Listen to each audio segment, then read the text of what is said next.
প্রিয় দেশবাসী, আপনাদের সবাইকে জানাই ঈদ মোবারক। যারা দেশে আছেন, মা বাবা, ভাই বোন, আত্মীয় স্বজন, সবার সাথে আপনারা আনন্দ ঘনমুখর পরিবেশে ঈদ উদযাপন করেন, এটাই আমাদের কাম্য। কারণ আমি প্রবাস থেকে বলছি। আজকে বাংলাদেশে পবিত্র ঈদ উল ফিতর উদযাপিত হচ্ছে। সবাই আনন্দের সাথে বন্ধু বান্ধব, আত্মীয় স্বজন, পিতামাতার সাথে আনন্দ ঘনমুখর পরিবেশে ঈদ উদযাপন করছেন। আর আমি এটাই আশা রাখি যে আপনারা সবাই ভ্রাতৃত্ববোধ রেখে মিলেমিশে সবাই ঈদ উদযাপন করবেন। সবাই মিলেমিশে একাকার হয়ে একসাথে ঈদের মাঠে গিয়ে ভাই ব্রাদার, আত্মীয় স্বজন, পিতামাতা সবাই একসাথে ঈদ উদযাপন করে একসাথে সেমাই খাবেন।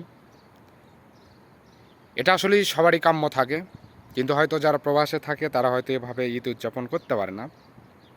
তো তারপরেও দেশের মানুষ ভালো থাকুক, আত্মীয় স্বজন, প্রিয় মানুষগুলো ভালো থাকুক, এটা সকল প্রবাসীরই আশা। তো সকল প্রবাসীর পক্ষ থেকে দেশ ও দেশের মানুষকে জানাই পবিত্র ঈদ উল ফিতরের শুভেচ্ছা ও অভিনন্দন। আজকে কয়েকটা মানুষকে উদ্দেশ্য করে আমি 2-4টা কথা বলার জন্য হয়তো আজকে এই ভিডিওতে আসা। প্রত্যেকটা মানুষেরই প্রিয় মানুষ, আত্মীয় স্বজন, ভাই ব্রাদার থাকে, ঠিক তেমনি আমাদেরও আছে। আমরাও প্রবাসী, আমাদেরও আছে। হয়তো আমরা তাদের সাথে আজকে একসাথে হয়তো ঈদগাতে যেতে পারিনি, হয়তো অনেক দূরে রাস্তা। ওই গানের মতো হয়তো আমাদের আর বলা হবে না স্বপ্ন যাবে বাড়ি। স্বপ্ন আসলে আমাদের বাড়িতে যায় না, তাই হয়তো আমরা একসাথে ঈদ উদযাপন করতে পারি না।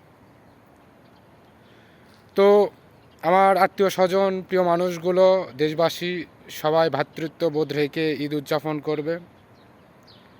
হয়তো প্রবাসে যারা থাকে অনেক কিছুই মিস করে, অনেকেরই অনেক কিছু চাইলেও করার সাধ্য থাকে না, ঠিক তেমনি এটাই হচ্ছে বাস্তবতা। আর এই বাস্তবতাটাকেই আমাদের মেনে নিয়েই চলতে হয়।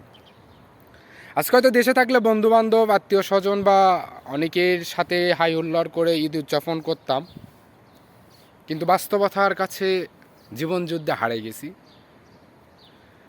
তো কোনো একদিন হয়তো তাদের সাথে আবারও দেখা হবে, যদি সৃষ্টিকর্তা চাই।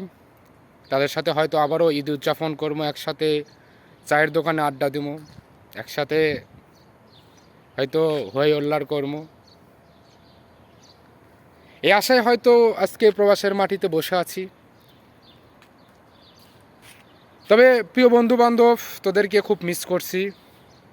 তোদের সাথে হয়তো আজকের এই ঈদের দিনে অনেক জায়গাতে ঘোরাঘুরি করতাম, অনেক হই হুল্লাড় করতাম, একসাথে চায়ের স্টলে চা খেতাম, আড্ডা দিতাম, অনেক গল্প করতাম। হয়তো সেটা আজকে আর হলো না। তবে বাকি তোরা যারা আছিস, তোরা মিলেমিশে আনন্দর সাথে হই হুল্লাড় কর, ঈদ উদযাপন কর। আসলে বলার মতো ভাষা নাই বা কিছু করারও নাই। আশা থাকলেও ওই যে একটা কথা আছে না, যদি স্বাদ থাকে কিন্তু সাধ্য যদি না থাকে তো কিছু করার নাই। তো আমাদের বিষয়টা বা আমার বিষয়টা হয়ে গেছে এরকম, স্বাদ আছে বন্ধুদের সাথে আড্ডা দেওয়ার, কিন্তু সাধ্য নাই, মানে যাবার মতো পরিস্থিতি নেই। তো যাই হোক, সকলের জন্য শুভকামনা। সবাই তার প্রিয় মানুষগুলোর সাথে, বন্ধুবান্ধবের সাথে ঈদ উদযাপন করুক, এটাই আমার ব্যক্তিগতভাবে কাম্য। মিলেমিশে সবাই একাকার হয়ে ঈদ উদযাপন করুক, এই আশাবাদ ব্যক্ত করেই প্রিয় মানুষগুলোকে ঈদের শুভেচ্ছা ও অভিনন্দন জানিয়ে আমার এই ভারী কণ্ঠে আজকের মতো বিদায় নিচ্ছি। সবাই ভালো থাকো, সুস্থ থাকো, সবাই একসাথে ঈদ উদযাপন করো। একটা কথা বলি, আমি প্রবাস থেকে সবাইকে, আমার দেশ ও দেশের মানুষকে, প্রিয় মানুষগুলোকে ঈদের শুভেচ্ছা অভিনন্দন জানিয়ে বিদায় নিলাম। আল্লাহ হাফেজ।